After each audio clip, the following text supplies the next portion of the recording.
มิอะทินนาทานาเวรมณีสิกขาปะทังสมาธิยามิกาเมสุมิชาจาลาเวรมณีสิกขาปะทังสมาธิยามิกาเมสุมิชฌาจาราเวรมณีสิกขาปะทังสมาธิยามิมุสาวาทาเวรมณีสิกขาปะทังสมาธิยามิมุสาวาทา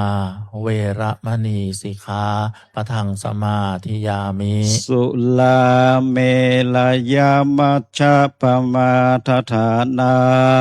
เวรมณี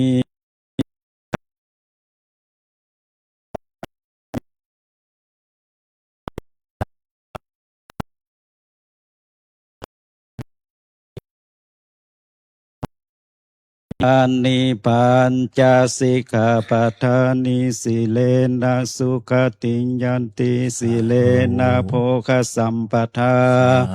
สิเลนะนิพุติยันติตัสมาสิลังวิโสทะเยอามะพันเต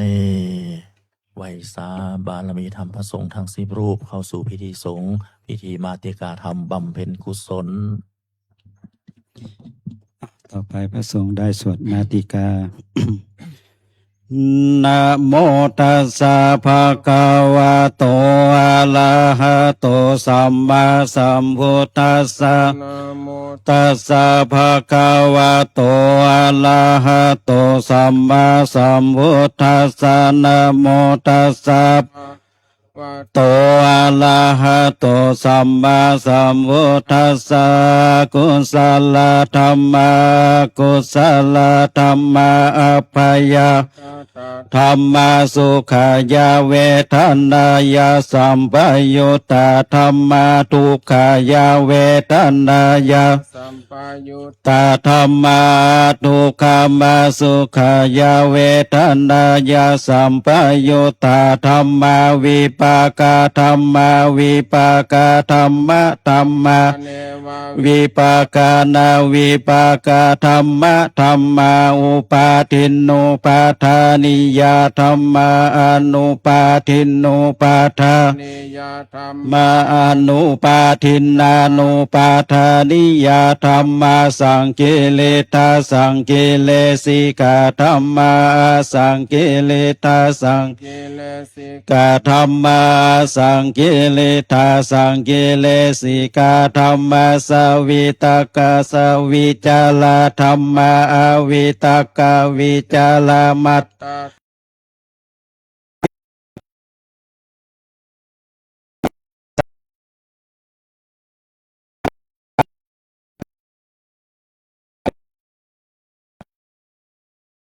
เอนาปะหาตาภาธรรมาภาวานายาปะหาตาภาธรรมาเปวัทัสสะเนนานาภาวานายาปะหาตาภาธรรมาทัสสะเนนาภาหาตาภาเหตุกาธรรมาภาวานายาปะหาตาภาเหตุกาธรรมาเนวัทัสสะเนนานาภาวานายาปะหาตาภาเหตุกาธรรมาอัจจยคามิโนธรรมาอัปปัจจยคามิโนธรรมาเนวัจจยคามิโนนาปัจจยคามิโนธรรมาเสกาธรรมา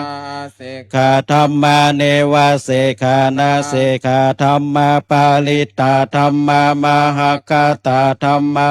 ปามานาธรรมาปาลิตาลัมมนาธรรมามหากตาลัมมนาธรรมาปามานาลัมมานาธรรมาอินาธรรมามัจฉิมาธรรมาปณิตาธรรมามิจันตานิยตาธรรมาสัมมตานิยตาธรรมานิยตา มัคคาลัมมานาธรรมามัคคาเหตุกาธรรมามัคคาติปติโนธรรมาอุปันนาธรรมานุปันนาธรรมาอุปาทิโนธรรมาติตาธรรมา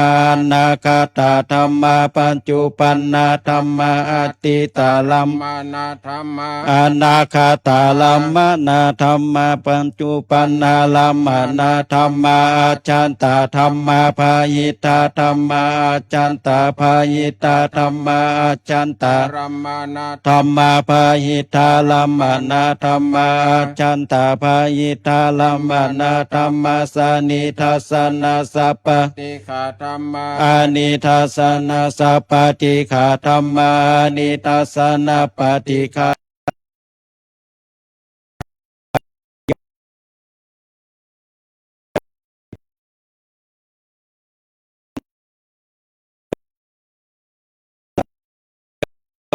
ปโย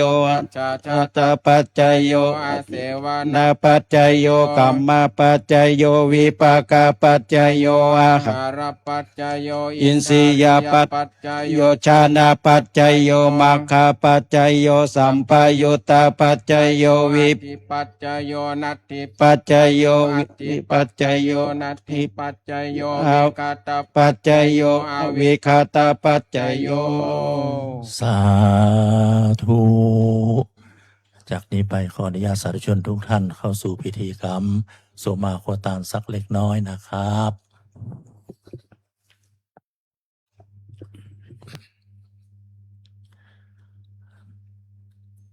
นะมามิสัพพวัตถุตานังสัพพังโตสังปมาทะเมพันเตสาธุโอกาสะคาแต่สัพพะเยื้องเรื่องว่าครัวตาลสหบริวารหลายและหลากพร้อมทุกภาคนานาอันศรัทธาสาธุชนทั้งหลายได้สนงคงและควายตกแต่งสปะแห่งตานาอันหาได้มาด้วยชอบประกอบโดยเจตนา ถวายไว้เป็นพุทธบูชา